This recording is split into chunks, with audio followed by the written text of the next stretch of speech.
હવે વિદ્યાર્થી મિત્રો આપણે ધોરણ 11 અને એના પ્રકીર્ણ સ્વાધ્યાયની આપણે શરૂઆત કરીએ છીએ। તો પ્રકીર્ણ સ્વાધ્યાયનો પહેલો દાખલો જે છે એ એકદમ સહેલો છે, બરાબર છે। એકબીજાના ઉપગણ છે એવું તમારે ખાલી બતાવવાનું છે। એમાં યાદ રાખજો કે દરેક ઉપગણ માટેની શરત કઈ તો કે એ ગણના તમામે તમામ સભ્યો ગણ એના તમામે તમામ સભ્ય ગણ બી ની અંદર આવેલા હોવા જોઈએ, બરાબર છે।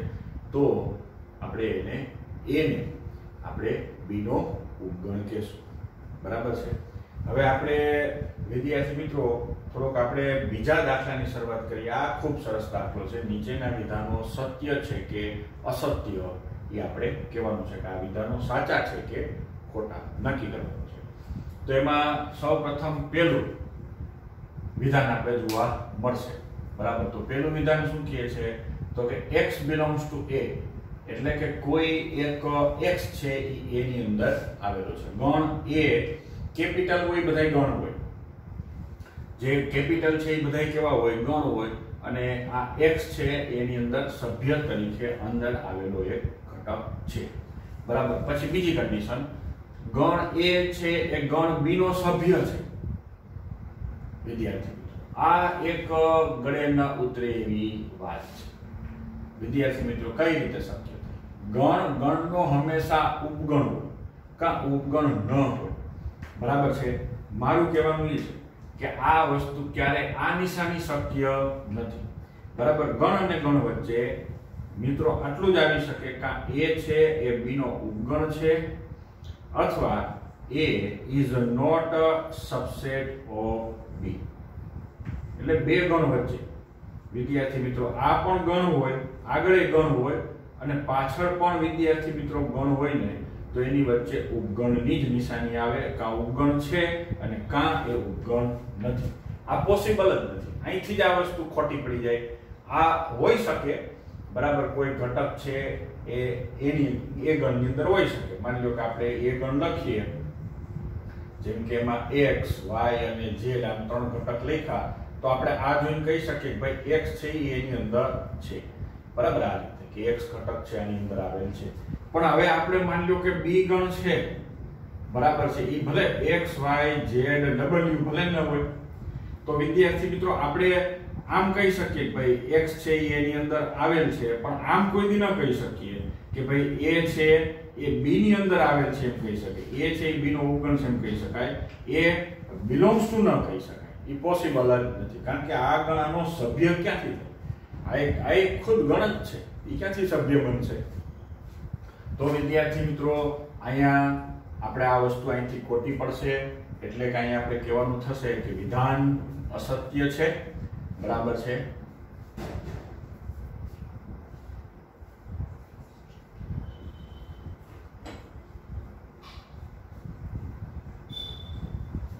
અને અસત્યનું આ કારણ છે। આ પછીની વસ્તુ છે, કારણ કે વચ્ચેથી જ વિદ્યાર્થી મિત્રો વિધાન અસત્ય પડી જાય તો આગળ આપણે ચેક કરવાની જરૂર રહેતી નથી, બરાબર છે। એટલે વિધાન અસત્ય છે, બરાબર। હવે બીજા વિધાનની ચર્ચા કરીએ। એ ઉપગણ છે b, એટલે કે એના બધા જ સભ્ય b માં આવેલા છે। તો આ તમે ઉદાહરણ જોઈ શકો, જોવો જોઈએ અહીંયા એના બધા જ સભ્યો જે છે આ ઉદાહરણમાં ફિટ બેસશે કે એના બધા જ સભ્યો b ની અંદર આવેલા છે, બરાબર છે। પણ વળી પાછી અહીંયા વાત નાની વાત કરી નાખી ફરીથી, બરાબર છે, કે ગણ અને ગણ વચ્ચે આ ગણ b અને ગણ c, ફરી પાછું વિદ્યાર્થી મિત્રો આને કારણે વિધાન કેવું પડશે? અસત્ય પડશે, જે પોસિબલ જ નથી। ગણ અને બીજો ગણ અને ગણ વચ્ચે વિદ્યાર્થી મિત્રો આ નિયમ હંમેશા યાદ રાખજો કે ગણ અને ગણ વચ્ચે હંમેશા કા ઉપગણની નિશાની આવે અને કા ઉપગણ નથી જ આવે, બરાબર છે। તો આ પોસિબલ નથી, એટલે આપણે કહીશું આપેલ વિધાન, બરાબર, આના ઉપર કહી શકીએ। તેથી આપેલ વિધાન અસત્ય છે। ફરી પાછી વિદ્યાર્થી મિત્રો આ ગણ માટે આ નાની વાત કરવાની કહેવાય, આ કંઈક માપની વાત કહેવાય, બરાબર છે। એટલે આમ જોવા જાય તો આ સભ્યપણું છે એ વિદ્યાર્થી મિત્રો થોડુંક ઓછું બતાવે, એક એક વસ્તુનું બતાવતું હોય. જ્યારે ઉપગણ હોવું એ વિદ્યાર્થી મિત્રો આખી વાત થતી હોય, આખા બધા જ ઘટક આની અંદર આવેલા છે. એટલે આ સંકેત થોડોક મોટો છે, આ સંકેત નાનો છે, ખાલી સિંગલ માટે હાલે, આખા માટે આ હાલે. બરાબર છે. હવે આપણે એ બી નો ઉપગણ છે, બી છે સી નો ઉપગણ છે, તો એ છે એ સી નો ઉપગણ છે એમ કહેવાય. જોઈ લઈએ આપણે. બરાબર છે. કદાચ આ વિધાન ખરું હોય એવું પ્રાથમિક દ્રષ્ટિએ લાગી રહ્યું છે. તો અહીં આપણે જોઈ શકીએ. બરાબર. આપણે એવા ગણ પસંદ કરીએ કે જેમાં એ છે એ બી નો ઉપગણ હોય અને બી છે એ સી નો. તો જો એ તરીકે માની લો કે તમે પસંદ કર્યા 1 2, બી તરીકે પસંદ કર્યા 1 2 3 અને સી તરીકે તમે પસંદ કરો 1 2 3 4. તમે જોઈ શકો છો એના બધા જ સભ્ય બી માં છે. બરાબર. ટોટલી સભ્ય બી માં આવેલા છે અને બી ના બધા જ સભ્ય સી માં આવેલા છે. જો આ પ્રકારની પરિસ્થિતિ થાય, આના બધા જ સભ્ય આમાં આવેલા હોય અને એના બધા જ સભ્ય જો આની અંદર થાય, તો વિદ્યાર્થી મિત્રો તો તમે જોઈ શકો છો કે 1 અને બી ના તો આ સત્ય છે, એટલે કે 1 અને બી ના બધા જ સભ્યો આમાં આવેલા છે. જોઈ શકો છો આની અંદર પણ આવેલા થાય, કારણ કે આમાં થ્રુઓમાં હોય. બરાબર. એના જેવું છે. એટલે એના બધા જ સભ્ય જો બી માં હોય અને બી ના બધા જ સભ્ય જો સી માં આવી જાય, તો ઓલરેડી આ સભ્ય પણ આની અંદર આવી જાય. તો વિદ્યાર્થી મિત્રો આ વિધાન આપણે કેવું છે, સત્ય બનશે. બરાબર છે. આ વિધાન સત્ય છે તો કહી શકાય. તેથી જે સત્ય છે એના બધા જ સભ્યો બી માં હોય, બી ના બધા જ સભ્ય સી માં હોય, તો એના બધા જ સભ્ય સી માં. અને એનું આ ઉદાહરણ તરીકે તમારે લખવું હોય તો લખી શકો કે આ પ્રકારની પરિસ્થિતિમાં આપણે આ પોસિબલ છે. ચાલો હવે ત્યાર પછીની વાત કીધી છે, ચોથી વાત. એ છે એ બી નો ઉપગણ નથી, બી છે એ સી નો ઉપગણ નથી, તો એ પણ સી નો ઉપગણ ન થાય. આ બહુ વિદ્યાર્થી મિત્રો ઇમ્પોર્ટન્ટ છે. વિચારો આ સત્ય હશે?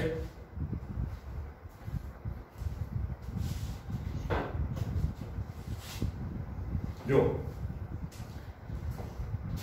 એ પણ વિદ્યાર્થી મિત્રો બી ની અંદર આવેલ નથી, બી પણ સી ની અંદર આવેલ નથી, તો એ પણ સી ની અંદર આવેલ નથી. તો વિદ્યાર્થી મિત્રો એવું જોઈએ આપણે. જો એક ઉદાહરણ લઈએ આપણે, તમને ખ્યાલ આવશે કે સાચું છે કે ખોટું. માની લો કે એ બરાબર લીધા આપણે 1 2, બી તરીકે આપણે પસંદ કર્યા 2 3 અને 4. તો જો એ છે એ બી નો ઉપગણ નથી, કારણ કે એના બધા જ સભ્યો વિદ્યાર્થી મિત્રો એના બધા જ સભ્યો આમાં આવેલા નથી. એક રહી જાય છે, એક ચૂકી જાય છે. એના બધા જ સભ્યો બી માં આવેલા નથી. બરાબર. હવે નેક્સ્ટ હજી આપણે લેવાનું છે, આપણે હજી કેવું લેવાનું છે, આ તો જોઈન્ટ થઈ ગયું કે આની અંદર આવેલા નથી. હજી બી ના બધા જ સભ્ય સી માં ના આવેલા હોય એવું લેજો. એટલે કેવું, તો કે આના કરતા થોડુંક નોખું લઈ લ્યો. બરાબર છે. એટલે માની લો કે 1 લઈ લ્યો, પછી કેટલા, તો કે હવે 1 લઈ લીધા, પછી 2 લઈ લ્યો. બરાબર છે. અને પછી સીધા લઈ લ્યો 5 અને 7. જો બરાબર છે. તો જો એ છે એ બી માં આવેલ નથી, બી છે એ સી માં આવેલ નથી. બરાબર. બધા જ સભ્યો એ છે એ બી માં આવેલ નથી, બી છે એ સી માં આવેલ નથી, તોય તમે જોઈ શકો છો એ છે એ સી માં આવે છે. જો આ એ છે તોય સી માં આવે. બરાબર. તો આ વિદ્યાર્થી મિત્રો ખોટું. આ લોકો એમ કે તો એ સી માં ના આવે. વાત ખોટી ના બને. એ છે એ બી માં આવેલ ન હોય, બી છે એ સી માં આવેલ ન હોય, તો પણ આ માં આવેલ હોય. હવે હું તમને એના માટે સરસ ઉદાહરણથી તમને સમજાવું વિદ્યાર્થી મિત્રો. માની લો કે એ અને 2 મિત્રો વચ્ચે દોસ્તી નથી, તૂટી. એ અને બી છે એ મિત્રો નથી. બરાબર છે. હવે બી અને સી અહીં આપણે લખીએ. માની લો કે આ એક બેન્ચમાં 3 વિદ્યાર્થી બેઠા છે. આ બે વચ્ચે દોસ્તી નથી, મિત્રતા નથી, વાતચીત નથી કરતા. બી અને સી વાતચીત નથી કરતા, તો એનો મતલબ એવો થાય કે એ અને સી વાતચીત નથી કરતા. બરાબર છે, એ અને સી વાતચીત કરી શકે? કોણે કીધું કે ન કરી શકે? એ અને સી બની શકે કે એ અને સી વચ્ચે મિત્રતા હોય. વિદ્યાર્થી મિત્રો, એ અને સી વચ્ચે મિત્રતા સંભવ છે, તો પણ સંભવ છે. ભલે એ અને બી વચ્ચે ન હોય, એ અને બી ના બોલતા હોય, બી અને સી ન બોલતા હોય, તેનો મતલબ એવો નથી કે એ અને સી પણ ન બોલતા હોય. એ અને સી બોલી શકે છે. કે આપણે સરસ મજાનું કામ લીધું. એના બધા જ સભ્યો બી માં નથી અને બી ના બધા જ સભ્યો એ માં નથી, તોય છતાંય એના બધા જ સભ્યો વિદ્યાર્થી મિત્રો સી માં છે. એટલે વિદ્યાર્થી મિત્રો આ ખાસ યાદ રાખજો. બરાબર છે, આ વસ્તુ પોસિબલ છે. એટલે આ વિધાન છે, આ વિધાન ખોટું છે. બરાબર, વિધાન કેવું છે? ખોટું છે, અસત્ય છે. કારણ કે એના બધા જ, કારણ કે આપણે લખશું, બરાબર છે, કારણ કે A is not belongs to B અને B is not belongs to C, તો પણ A is belongs to C થઈ શકે. વિદ્યાર્થી મિત્રો આ પોસિબલ છે. બરાબર છે, તો આ યાદ રાખજો. બરાબર, ખાસ બહુ સરસ મજાનું વિદ્યાર્થી મિત્રો સ્ટેટમેન્ટ છે કે A is not belongs to B, not subset of B, B is not subset of C. તો એવું કહી ન દેતા A is not subset of C, A is subset of C થઈ શકે. જો શક્યતામાં છે, થઈ શકે. એવું નથી કે A is not belongs to B, B not, તો A C થાય જ નહીં. એવી વાત ખોટી છે. આ યાદ રાખજો, આવી વાત ખોટી છે. આવી વાતને સમર્થન કરતા નહીં. ખોટી વાતોને સમર્થન કરાય નહીં. ઉદાહરણ આપી દેજો. બરાબર, ઉદાહરણ આપી દેજો, સમજી જશે. પછી એ જ રીતે એક આ પણ મહાન વસ્તુ છે, પણ આ તો સનાતન સત્ય છે વિદ્યાર્થી. આને નામ પણ આપવામાં આવ્યું છે ઉપગણ માટે. એ બી માં હોય, બી સી માં હોય, તો સવાલ વગરની વાત છે, એ સી માં હોય. આ સિદ્ધાંતને વિદ્યાર્થી મિત્રો પરંપરિત કહેવાય છે. પરંપરિતતાનો સિદ્ધાંત કહેવાય. પરંપરિતતાનો સિદ્ધાંત એટલે કેવો? એ કેના જેવું છે વિદ્યાર્થી મિત્રો, એ તમને સમજાવું. જેમ કે પરંપરિતતા એટલે કેવું? તો કે માની લો કે રમેશભાઈ, મહેશભાઈ ને દિનેશભાઈ, બરાબર છે, રમેશભાઈ, મહેશભાઈ અને દિનેશભાઈ. એમાં રમેશભાઈ જે છે, બરાબર છે, જોગાનું જોગ એમ માનો કે રમેશભાઈની ઊંચાઈ 175 સેન્ટીમીટર, મહેશભાઈની 100 ઊંચાઈ 175 સેન્ટીમીટર અને દિનેશભાઈની 175 સેન્ટીમીટર હોય, તો પહેલા તમને કોઈ એમ કે રમેશભાઈની ઊંચાઈ મહેશભાઈ જેટલી છે, પહેલા આપને ખબર નથી. આપણે એમ કીધું કે ભાઈ રમેશભાઈની ઊંચાઈ મહેશભાઈ જેટલી છે અને મહેશભાઈની ઊંચાઈ દિનેશભાઈ જેટલી છે. તો આપણે વિદ્યાર્થી મિત્રો આ જ્યારે જોડી શકીએ ને, તો રમેશભાઈ સાબિત કરીએ કે તો રમેશભાઈની અને દિનેશભાઈની ઊંચાઈ સરખી હોય જ, તો આને પરંપરિત સિદ્ધાંત કહેવાય. ટપીને સીધું અની સરખામણી. તો આ એના જેવું બને છે કે એ છે એ બી માં હોય અને બી સી માં હોય, તો એ છે એ સી માં હોય. અને એ ઉપરાંત વિદ્યાર્થી મિત્રો હું તો તમને અહીંયા સુધી કહીશ કે માની લો કે કોઈએ તમને એવું કીધું, બરાબર, આવા મિત્રોને આપણે રજા આપી દઈએ એબીસી, બરાબર છે. એટલે આ એક સનાતન સત્ય છે, આ પણ સનાતન સત્ય છે. આ બે ખાસ વિદ્યાર્થી મિત્રો યાદ રાખજો, તમને ખૂબ ઉપયોગી થશે. બરાબર છે, કોમ્પિટિટિવ એક્ઝામ કહેવાય ને, જેને કહેવાય આ ઓલા ક્લાર્કની ભરતી, ફલાણી ભરતી, એમાં આ વિધાનો તમને ખૂબ ઉપયોગી થશે. હવે આપણે એક વાત કરીએ, બરાબર છે, માની લો કદાચ આમ કીધું હોય ને કે એ છે એ બી ની અંદર આવેલ છે, બી ના બધા જ સભ્યો સી માં આવેલા છે, સી ના બધા જ સભ્યો ડી માં આવેલા છે, ડી ના બધા જ સભ્યો ઈ માં આવેલા છે, તો પણ વિદ્યાર્થી મિત્રો આ તો મહાપરંપરિક કહેવાય. તો વિદ્યાર્થી મિત્રો એના બધા જ સભ્યો ઈ માં આવેલા છે, બરાબર. આ પણ આ યાદ જ રાખજો, એના બધા જ સભ્યો બી માં, બી ના બધા જ સી માં, સી ના બધા જ આગળ સી ના બધા જ ડી માં અને ડી ના બધા જ ઈ માં હોય, તો એના બધા જ સભ્યો ઈ માં છે એમ કહી શકાય. આને પણ વિદ્યાર્થી મિત્રો ખાસ યાદ રાખજો, બરાબર છે. પણ એક આ વસ્તુ પણ ખાસ યાદ રાખજો, બરાબર, ઉપગણ હોય ત્યારે એની વાત છે. પણ માની લો કોઈ એમ કે એ છે એ બી ની અંદર આવેલ નથી અને બી છે એ સી ની અંદર આવેલ નથી, તો વિદ્યાર્થી મિત્રો ક્યારેય એનો મતલબ એવો નથી કે છે એ છે તો પણ સી થઈ શકે. બરાબર છે, થઈ શકે, બરાબર છે, 100% ની વાત નથી પણ થઈ શકે છે. A is not belongs to B, B is not subset of C, A is not subset of B, B is not subset of C, પણ A is subset of C થઈ શકે છે. બરાબર છે. ચાલો હવે ત્યાર પછીના પ્રશ્નમાં વિદ્યાર્થી મિત્રો જોવા જઈ રહ્યા છીએ. x છે ઈ ગણ A ની અંદર આવેલ છે. બરાબર છે. આ વિધાન ખોટું છે, આ વિધાન સત્ય છે. x છે ઈ A ની અંદર આવેલ છે અને A છે ઈ B નો સભ્ય નથી. બરાબર છે. A છે ઈ B નો ગણ નથી. તો x છે એ B માં હોય. બરાબર છે. એની આપણે ચર્ચા કરી. બરાબર છે. તો આની અંદર વિદ્યાર્થી મિત્રો આપણે ગણ એવો પસંદ કરીએ. બરાબર છે. ગણ A છે એની અંદર x આવેલો હોય એવો લઈ લ્યો. તો x y અને z આવો લઈ લ્યો એટલે આ છે આની અંદર આવ્યું. બરાબર છે. હવે આપણે b ની અંદર એવા ઘટક લેવાના છે કે b ની અંદર એવા ઘટક લેવાના છે કે જે બધા જ આની અંદર આવેલા ન હોય એવું સાબિત થાય. તો આપણે વિદ્યાર્થી મિત્રો આમ પસંદ કરી શકીએ y z w અને t. બરાબર છે. તો x છે એની અંદર છે એમ સાબિત થાય. બરાબર છે. અને a છે એ b નો ઉગણ નથી. તમે જોઈ શકો છો a અને b એના બધા જ સભ્યો b માં આવેલા નથી. તો હવે આ એમ કે તો x છે પાછો b માં થાય. હવે આમાં ક્યાં દેખાય તમને?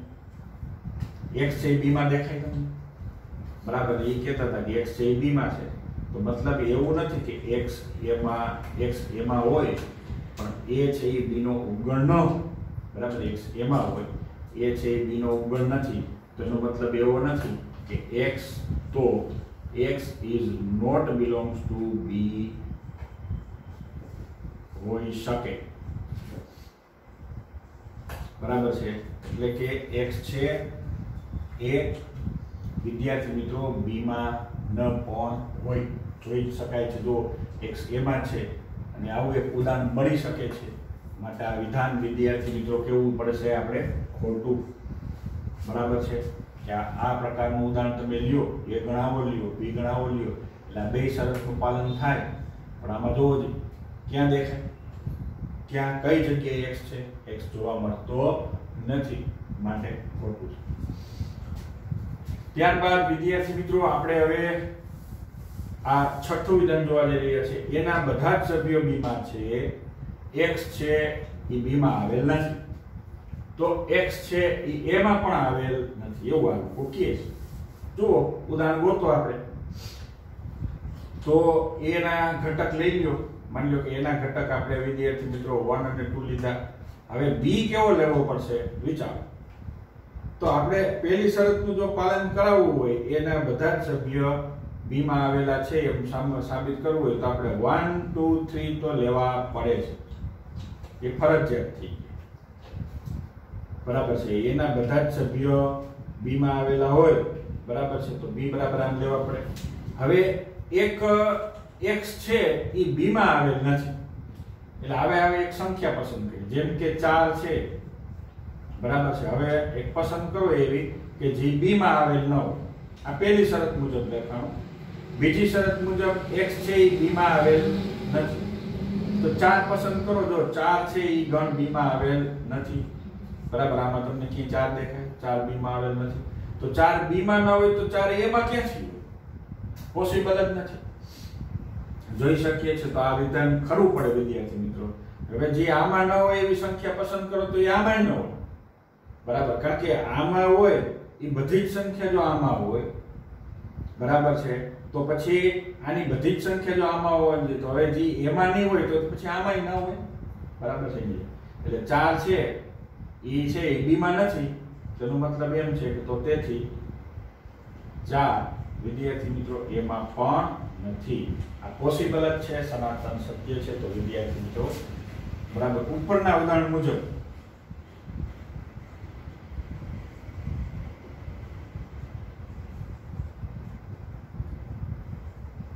વિધાન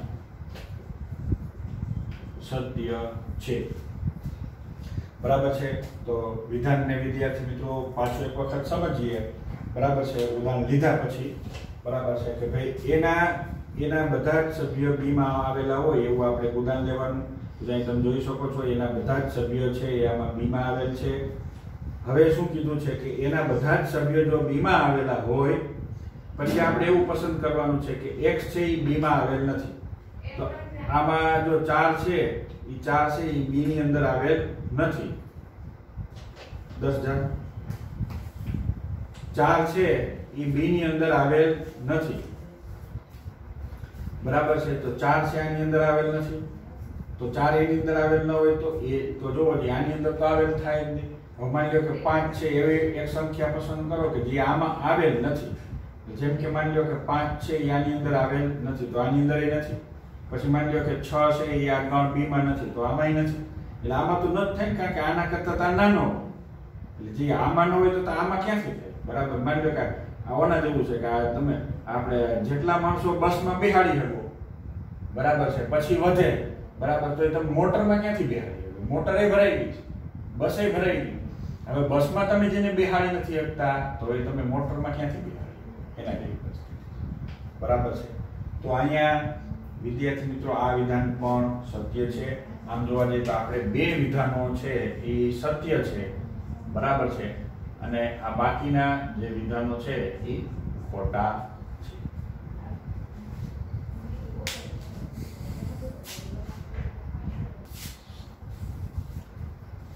હવે વિદ્યાર્થી મિત્રો આપણે પહેલા સ્વાધ્યાયના ચોથા પ્રશ્નમાં છીએ। આપણે એવું સાબિત કરવાનું છે કે આ બધા જ પરિણામ એકબીજાને સમકક્ષ છે।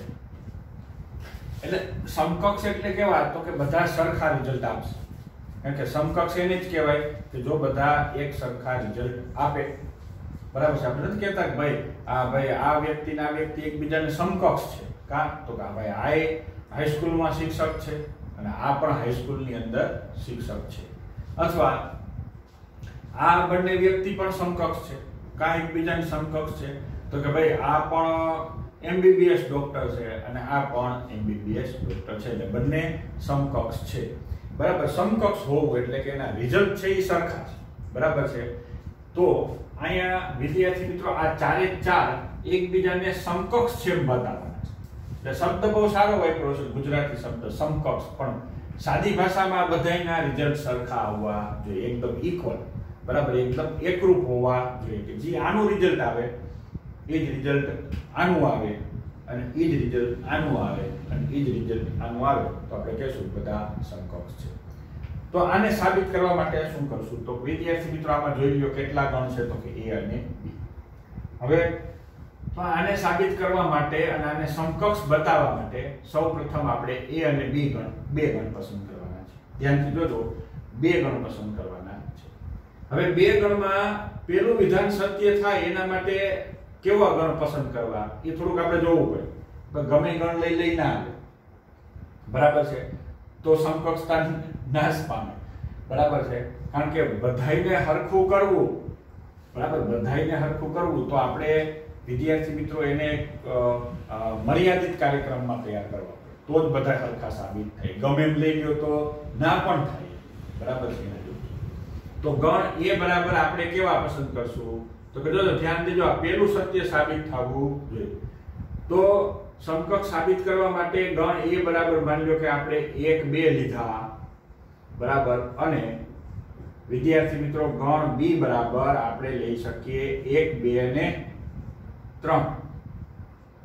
ગણ a બરાબર 1 2 લીધા, ગણ b બરાબર 1 2 ને 3, બરાબર। તો અહીંથી આપણે પહેલું સ્ટેટમેન્ટ લેશું, તેથી a સબસેટ ઓફ b, એના બધા જ સભ્યો b ની અંદર આવેલા છે, બરાબર। આને આપણે બતાવશું, અહીં જોઈ શકીએ છીએ, બરાબર છે, કે a ગણના સભ્યો એટલે કે 1 2, બરાબર છે, એ કેની અંદર તો કે 1 2 3 ની અંદર આવેલા છે, બરાબર છે। તો આના ઉપરથી કહી શકાય કે તેથી a સબસેટ ઓફ b છે, બરાબર, એના બધા જ સભ્યો b માં આવેલ છે। હવે એના બધા જ સભ્યો b માં આવેલા હોય તો આ એના ઉપરથી આ સત્ય સાબિત થવું જોઈએ, એટલે કે a minus b is equal to ખાલી.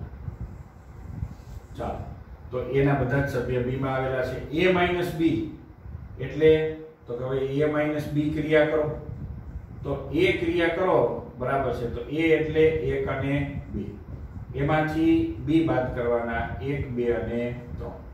તો આમાંથી આ બાદ કરો તો 1 અને 1 બાદ થઈ જશે, 2 માંથી 2 બાદ થઈ જશે. વિદ્યાર્થી મિત્રો, તો તમે જોઈ શકો છો કાંઈ વધશે નહીં, કારણ કે આપણે કહીએ છીએ ખબર ને લખવાના કોના એને, a માંથી b બાદ કરો તો એના જ લખવા પડે બરાબર છે. માની લો કે c માંથી d ગણના ઘટક બાદ કરો તો d ગણના વધે તો એના લખવાના હોય, લખવાના વધારાના કેવા કેવા તો કે વધેલા c બરાબર. આ નિયમ યાદ રાખવાનો. c માંથી d બાદ કરવાના, જેટલા બાદ થઈ જાય એટલે પહેલું સ્ટેપ બાદ કરો બરાબર, સરખા બાદ કરો, સરખા ઘટક બાદ કરો અને પછી વધેલા હોય ખાલી કોના લખવાના c, વધેલા c બરાબર. d ના તો વાત જ ના, તો સરખા છે બાદ કરી નાખા, બે બાદ કરી નાખા, વધેલા કેવા a. હવે a માં કઈ વધ્યું નહીં એટલે એ કેવો થઈ ગયો, ખાલી ગણ થઈ ગયો. તો વિદ્યાર્થી મિત્રો, આ બંને સમકક્ષ છે. જો a ના બધા જ સભ્યો b માં આવેલા હોય તો એની જે બાદબાકીની ક્રિયા છે વિદ્યાર્થી મિત્રો કેવી થાય, ખાલી. એટલે આ અને આ એકબીજાને સમકક્ષ છે. જો આ તમે આના બધા જ સભ્યો આની અંદર b માં આવેલા લેશો બરાબર છે, તો એની બાદબાકી ખાલી થશે. અને a બરાબર આટલા અને b બરાબર આટલા લેશો તો જ આ પેલું સાચું પડશે. પેલું ક્યારે સાચું પડશે કે એના બધા જ સભ્ય b માં આવેલા એવા પસંદ કરશો તો a સબસેટ ઓફ b સાબિત થશે. a સબસેટ ઓફ b સાબિત થઈ જાય તો વિદ્યાર્થી મિત્રો એની બાદબાકીની ક્રિયા પણ ખાલી ગણ સાબિત થઈ જશે. હવે ત્યાર પછી વિદ્યાર્થી મિત્રો ત્રીજું સ્ટેટમેન્ટ લેવાનું બરાબર છે. ત્રીજું સ્ટેટમેન્ટ શું છે? તો ત્રીજું સ્ટેટમેન્ટ છે a યોગ b બરાબર b. આ સાબિત કરવાનું. ચાલો, તો સૌપ્રથમ આપણે લેશું a યોગ b. a યોગ b એટલે a એટલે 1 2, યોગ ક્રિયા 1 2 3. તો આ બે વચ્ચેની યોગ ક્રિયા કરો. યોગ ક્રિયા એટલે બંને ગણને ભેગા કરવા બરાબર. હવે આપણે a યોગ b લઈ રહ્યા છીએ. a યોગ b કરો, બંને ગણને ભેગા કરો, જવાબ આવશે 1 2 અને 3. તો આ રીતે વિદ્યાર્થી મિત્રોનો જવાબ આવ્યો 1 2 3 યોગ ક્રિયાનો. હવે 1 2 3 કોને સમાન છે? તો 1 2 3 છે એ આપણા ગણ b જેટલા છે, તો આપણે 1 2 3 ની જગ્યાએ ગણ b લઈ શકીએ. તો આ પરિસ્થિતિમાં ટૂંકમાં આપણે આમ કહી શકીએ તો તેથી a યોગ b is equal to b મળે છે બરાબર છે. તો જો તો આ સ્ટેટમેન્ટ પણ સત્ય સાબિત થયું, મતલબ કે આ સ્ટેટમેન્ટ સાથે સંલગ્ન છે. એટલે કે એના બધા જ સભ્ય b માં આવેલા હોય, એના બધા જ સભ્ય b માં આવેલા હોય તો તમે એની યોગ ક્રિયા કરો તો એ મોટો ગણ છે એ જવાબમાં આવે. એટલે a યોગ b બરાબર b. જો કે આની પહેલા વિદ્યાર્થી મિત્રો આપણે ચર્ચા થઈ હતી કે યોગ ગણના કિસ્સામાં બરાબર તમને યાદ હોય તો વિદ્યાર્થી મિત્રો આપણે આ સ્વાધ્યાય ચર્ચા થઈ હતી કે x ના બધા જ સભ્યો જો y માં આવેલા હોય તો x યોગ y એટલે મોટો ગણ જવાબ દઈ દેવાનો, અને x છેદ y તો છેદ ક્રિયામાં નાનો જવાબ થાય, નાનો જવાબ x દઈ દેવાનો. આ હંમેશા માટે આ યાદ રાખો. તો આ સત્ય સાબિત થાય. પણ એના માટે વિદ્યાર્થી મિત્રો આવું સત્ય ક્યારે થાય કે a યોગ b બરાબર b ક્યારે થાય? તો કે એના બધા જ સભ્ય b માં આવેલા હોય એટલે જવાબ b થાય બરાબર છે. એટલે આ હોવું જરૂરી છે. એટલે વિદ્યાર્થી મિત્રો કહી શકે કે આ બંને પણ એકબીજાને સમકક્ષ છે. તો વિદ્યાર્થી મિત્રો આ એકબીજાને સમકક્ષ હોય, આ એકબીજાને સમકક્ષ હોય તો વિદ્યાર્થી મિત્રો આપોઆપ સાબિત થઈ ગયું કે આ પણ એકબીજાને સમકક્ષ જ છે બરાબર છે. ભલે સાબિત ડાયરેક્ટ નથી સાબિત થતું પણ પરોક્ષ રીતે કહી શકાય છે બરાબર છે કે જો આ ને કારણે આવો જવાબ આવતો હોય, આ અવગણ લીધાને કારણે આવો જવાબ આવતો હોય તો આ બંને પણ ક્યાંક ને ક્યાંક સમકક્ષ છે. હવે આપણે ત્યારબાદ ચોથું સ્ટેટમેન્ટ સમજીએ છીએ. એટલે કે a છેદ b બરાબર a સાબિત કરો છેદ. તો ચાલો છેદ ક્રિયા લઈ લઈએ. તો છેદ ક્રિયા લ્યો 1 અને 2, છેદ ગણ b આપણી પાસે છે 1 2 ને 3 બરાબર છે. તો એ છેદ ક્રિયાનો જવાબ વિદ્યાર્થી મિત્રો બે માં કોમન હોય 1 અને 2 થાય એટલે ઇઝ ઇક્વલ ટુ 1 થાય. તો તમે જોઈ શકો છો કે તો છેદ ક્રિયાનો જવાબ આપણે નાનો ગણ થયો બરાબર છે. પણ ક્યારે છે? જો એના બધા જ સભ્ય b માં આવેલા હોય એમ લીધું હોય તો વિદ્યાર્થી મિત્રો એના ઉપરથી કહી શકાય કે આ બહુ મેઇન વસ્તુ, બરાબર, આ બહુ મેઇન વસ્તુ છે કે જો એના બધા જ સભ્યો b માં આવેલા હશે તો મારું કહેવાનું છે કે આ પણ થશે, આ પણ રિઝલ્ટ આવશે અને આ પણ રિઝલ્ટ આવશે. તો આના વિદ્યાર્થી મિત્રો હવે યાદ રાખી લેવાય, બરાબર છે. તમારે જેને કહેવાય ને કે આ વસ્તુ તમને વિદ્યાર્થી મિત્રો કોમ્પિટિટિવ એક્ઝામ જે વિદ્યાર્થીઓ ભરતા હોય છે, બરાબર, એમાં આપણા એ ગ્રુપના વિદ્યાર્થીઓ જો 11 માંથી વ્યવસ્થિત તૈયારી કરેલી હોય અમુક મહત્વના મુદ્દાઓની, તો એ લોકો બહુ સારી રીતે એમાંથી પાસ થઈ જ જાય છે. એના માટે આવા સિદ્ધાંતોનો ખ્યાલ રહેવો જોઈએ. અને વિદ્યાર્થી મિત્રો તમે તમારી રીતે પણ ગણી શકશો.